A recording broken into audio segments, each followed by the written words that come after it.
ಸಚಿನ್ ಅಂತ ಏನೊಬ್ಬ ಯುವ ಗುತ್ತೇದಾರರಿದ್ದಾರೆ, ಅವರು ಒಂದು ಹೇಳ್ತಾ ಇದ್ದಾರೆ, ಈ 8 ಜನ ಆರೋಪಿಗಳು ಯಾರಿದ್ದಾರೆ, ಇನ್ಕ್ಲೂಡಿಂಗ್ ಈಸ್ ಓನ್ ಬಾಸಸ್, ಯಾವುದೋ ಯೂನಿಟಿ ಇನ್ಫ್ರಾಸ್ಟ್ರಕ್ಚರ್ ಅಂದ್ಬಿಟ್ಟು ಏನೋ ಪ್ರೈವೇಟ್ ಲಿಮಿಟೆಡ್ ಯಾವುದೋ ಒಂದು ಖಾಸಗಿ ಸಂಸ್ಥೆ ಮೇಲೂ ದೂರು ಕೊಟ್ಟಿದ್ದಾನೆ. ಇವನು ಅಲ್ಲಿ ಪ್ರಾಜೆಕ್ಟ್ ಡೈರೆಕ್ಟರು ಅಥವಾ ಅಲ್ಲಿ ಬೇರೆ ರೀತಿ ಹುದ್ದೆನಲ್ಲಿ ಕೆಲಸ ಮಾಡ್ತಾ ಇದ್ದಾನೋ ನನಗೆ ಸರಿಯಾಗಿ ಗೊತ್ತಿಲ್ಲ. ನನಗೆ ಬಂದಿರೋ ಪ್ರಾಥಮಿಕ ಮಾಹಿತಿ ಅಷ್ಟೇ ಹಂಚ್ಕೋತಾ ಇರೋದು. ಈಗ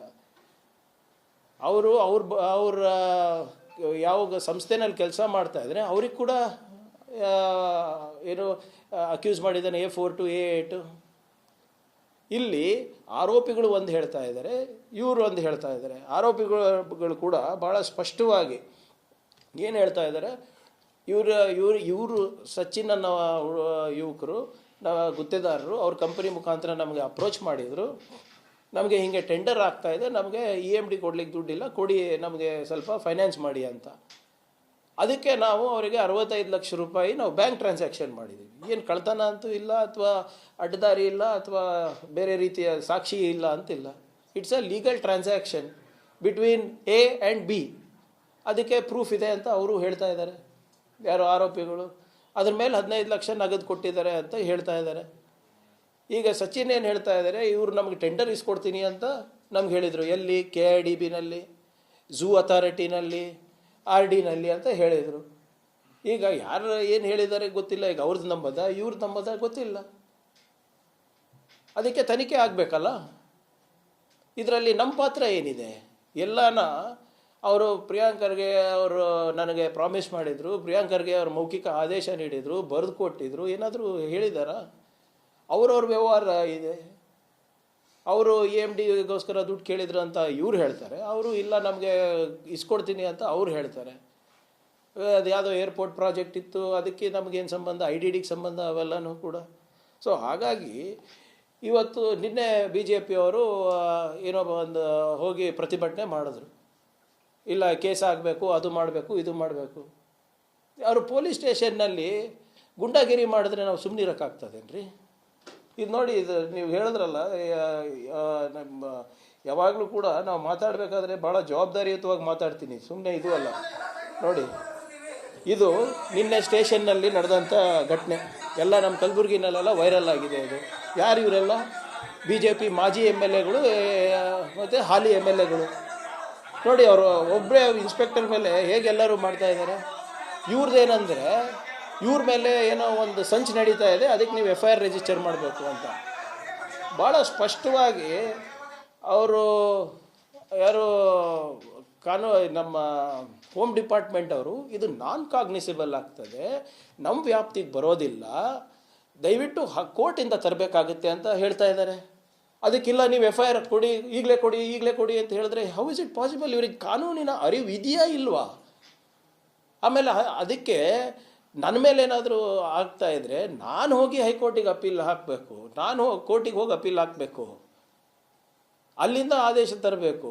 ಅದು ತಗೊಂಡು ಬನ್ನಿ ನಾವು ಮಾಡ್ತೀವಿ ಅಂದ್ರೂ ಕೂಡ ಇಲ್ಲ.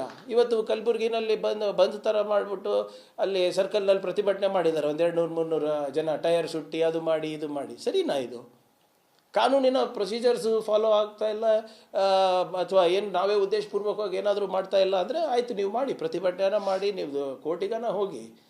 ನಿಮಗೆ ಕಾನೂನಿನ ಸ್ವಲ್ಪನೂ ಪ್ರಜ್ಞೆ ಇಲ್ಲ, ಅರಿವಿಲ್ಲ ಅಂದರೆ ನಾವೇನು ಮಾಡೋಕ್ಕಾಗುತ್ತೆ? ಪೊಲೀಸ್ ಸ್ಟೇಷನ್ನಲ್ಲಿ ಬಂದು ಜನಪ್ರತಿನಿಧಿಗಳು ಅಥವಾ ಮಾಜಿ ಜನಪ್ರತಿನಿಧಿಗಳು ಅಥವಾ BJP ಕಾರ್ಯಕರ್ತರು ಬಂದು ಅವರು ಗುಂಡಾಗಿರಿ ಮಾಡಿದ್ರೆ ನಾವು ಸುಮ್ಮನಿರ್ಬೇಕಾ? ಹಾಗೂ ಕೂಡ ನಾವೇನೂ ಮಾಡಿಲ್ಲ. ಹೀಗೆಲ್ಲ ದನಿನಲ್ಲಿ ಮಾತಾಡೋದು ಸರಿನಾ? ಅಥವಾ ಹೋಗಿ ನೀವು FIR ಕೊಡಿ ಅಂತ ಇಮಿಡಿಯೇಟಾಗಿ ಕೊಡಲೇಬೇಕು ಅಂತ ಏನಾದರೂ ಕಾನೂನಲ್ಲಿ ಇದೆಯಾ? ಹೌದಪ್ಪ, ಇದು ಮಾಡಿಲ್ಲ ಅಂದರೆ ಓಕೆ. ಈಗ ಎಲ್ಲೆಲ್ಲಿ ನಿರ್ಲಕ್ಷ್ಯ ಆಗಿದೆ ಅಲ್ಲಿ ಆಗಲೇ ಅಮಾನತ್ ಮಾಡಿದ್ದಾರೆ. ಸಚಿನ್ ಅವ್ರ ಫ್ಯಾಮಿಲಿ ಇವರು ಸಿಗ್ತಾ ಇಲ್ಲ ಅಂದಾಗ ಹೋಗಿ ದೂರು ಬೀದರ್ನಲ್ಲಿ ದೂರು ಕೊಡೋ ಸಂದರ್ಭದಲ್ಲಿ ಅಲ್ಲಿ ನಿರ್ಲಕ್ಷ್ಯ ಆಗಿದೆ ಅಂದ್ಬಿಟ್ಟು ಈಗಾಗಲೇ 2 ಹೆಡ್ ಕಾನ್ಸ್ಟೇಬಲ್ಗೆ ಸಸ್ಪೆಂಡ್ ಮಾಡಿದ್ದಾರೆ. ಸೊ ಇದರಿಂದ BJPಯವರು ಯಾವಾಗಲೂ ಕೂಡ ಅವರಿಗೆ ಏನಾಗ್ಬಿಟ್ಟಿದೆ ಅಂದರೆ, ಈ ಇಂಥದ್ದು ಏನಾದರೂ ಘಟನೆಗಳಾದರೆ ಅವ್ರಿಗೆ ಭಾಳ ಖುಷಿ. ಯಾವುದೇ ಒಂದು ಸಾಕ್ಷಿ ನೋಡಲ್ಲ, ಯಾವುದೇ ಒಂದು ಲಾಜಿಕ್ ನೋಡಲ್ಲ, ಕಾನೂನು ನೋಡಲ್ಲ, ಸಂವಿಧಾನದ ಅರಿವಿಲ್ಲ ಇವರಿಗೆ. ಸೊ ಇವೆಲ್ಲನೂ ಕೂಡ ನೀವು ನೋಡಿದ್ರೆ ಮೇಲ್ನೋಟಕ್ಕೆ ಇವೆಲ್ಲ ಬಿ ಜೆ ಪಿಯವ್ರು ಯಾಕೆ ಇದನ್ನು ಭಾಳ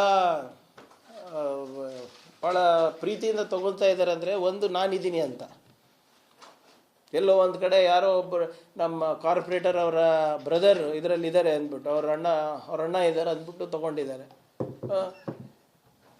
ಇದೆಲ್ಲ ಏನಕ್ಕಂದರೆ ಯಡಿಯೂರಪ್ಪ ಅವರ ಪಾಕ್ಸೋ ವಿಚಾರ ಮುಚ್ಚಾಕಲಿಕ್ಕೆ, ಮುನಿರತ್ನ ಅವ್ರ ವಿಚಾರ ಮುಚ್ಚಾಕಲಿಕ್ಕೆ, ಸಿ ಟಿ ರವಿ ಅವರ ವಿಷಯಗಳನ್ನು ಮುಚ್ಚಾಕಲಿಕ್ಕೆ, ಮತ್ತು ಈಗೇನೋ ಹೊಸದು ಬಂದಿದೆ ಅಲ್ಲ, ಯಾವುದೋ ಅದು ಒಂದು ಪ್ರಕರಣ, ಗುಲಾಬ್ ಜಾಮೂನು, ರಸಗುಲ್ಲ ಅಂಥವೆಲ್ಲ, ಇವೆಲ್ಲ ಬಿ ಜೆ ಪಿ ಮುಖಂಡರೇ ಅಲ್ವಾ. ಇಂಥವೆಲ್ಲ ಪ್ರಕರಣಗಳು ಮುಚ್ಚಾಕಲಿಕ್ಕೆ ಮೊನ್ನೆ ಸದನದಲ್ಲಿ ನೋಡಿದ್ರಿ, ಬಿ ಜೆ ಪಿಯವರು ವಿಪಕ್ಷ ಸ್ಥಾನಕ್ಕೂ ಲಾಯಕ್ಕಿಲ್ಲ ಅಂತ ತೋರಿಸ್ಕೊಟ್ಬಿಟ್ಟಿದ್ದಾರೆ. ಅವರು ಒಂದು ಇಶ್ಯೂ ಕೂಡ ಅವರು ಮಾತಾಡಲಿಕ್ಕಾಗಿಲ್ಲ, ಇಶ್ಯೂ ಕೂಡ ಸಾರ್ವಜನಿಕ ಹಿತಾಸಕ್ತಿಯಲ್ಲಿ ತಗೊಳ್ಳಿಕ್ಕೆ ಅವ್ರ ಕಲೆಯಿಂದ ಆಗಿಲ್ಲ. ಅವರೇನು ಬಡದಾಟ ಇದೆ ಅಲ್ಲ, A J P, V J P, Y J P, ಇವೆಲ್ಲ ಮುಚ್ಚಿ ಹಾಕಲಿಕ್ಕೆ ಇವತ್ತು ಇವರೆಲ್ಲ ಇದೆಲ್ಲ ಮಾಡ್ತಾ ಇರೋದು. ನಾನು ಭಾಳ ಸ್ಪಷ್ಟವಾಗಿ ನಮ್ಮ ನಿಲುವಿದೆ. ಈ ಸದ್ಯಕ್ಕೆ ಏನು ನನ್ನ ಹತ್ರ ಮಾಹಿತಿ ಇದೆ ನಿಮ್ಮ ಹತ್ರ ಹಂಚ್ಕೊಂಡಿದ್ದೀನಿ.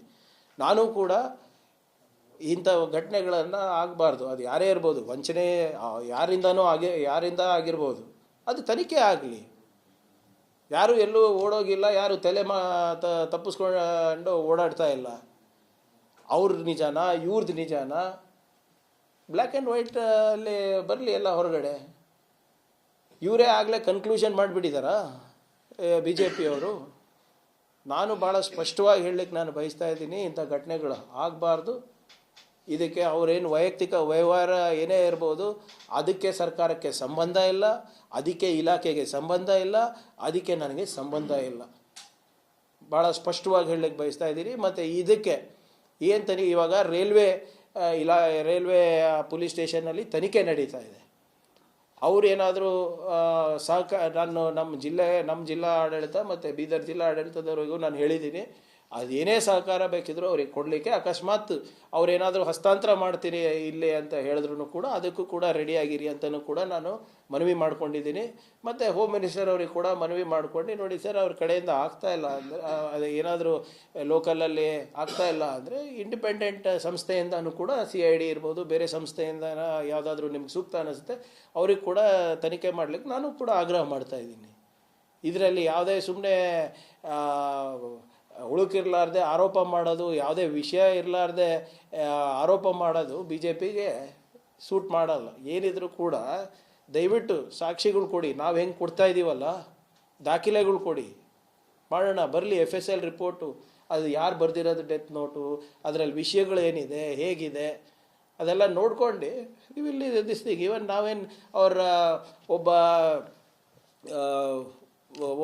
ಕುಟುಂಬದಲ್ಲಿ ಯಾರು ಗಳಿಕೆ ಮಾಡಿ ಅವ್ರ ಕುಟುಂಬವನ್ನು ನೋಡ್ಕೋಬೇಕಾಗಿರುವ ಸಂದರ್ಭದಲ್ಲಿ ಈ ಹಂತಕ್ಕೆ ಅವರು ಸ್ಯೂಸೈಡ್ ಮಾಡ್ಕೋತಾರೆ ಅಂದರೆ ಇಟ್ ಈಸ್ ನಾಟ್ ಗುಡ್. ಯಾವುದೇ ಸಮಾಜಕ್ಕೆ ಅದು ತಲೆ ತಗ್ಗಿಸುವಂಥ ವಿಚಾರ. ಯಾಕಾಗಿದೆ, ಏನಾಗಿದೆ ಅಂತ ಸಂಪೂರ್ಣವಾಗಿ ತನಿಖೆ ಆಗಲಿ, ಸತ್ಯ ಹೊರಗೆ ಬರಲಿ.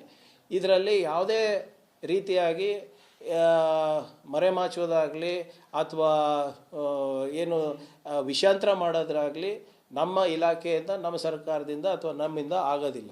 ವಾಟ್ ಎವರ್ ಇಟ್ ಈಸ್, ಯಾರೇ ಇರ್ಬೋದು, we will ensure investigation is done free and impartially. ಯಾರು ನೋಡಿ, ನಾನು ನನ್ನ ಮಾಹಿತಿ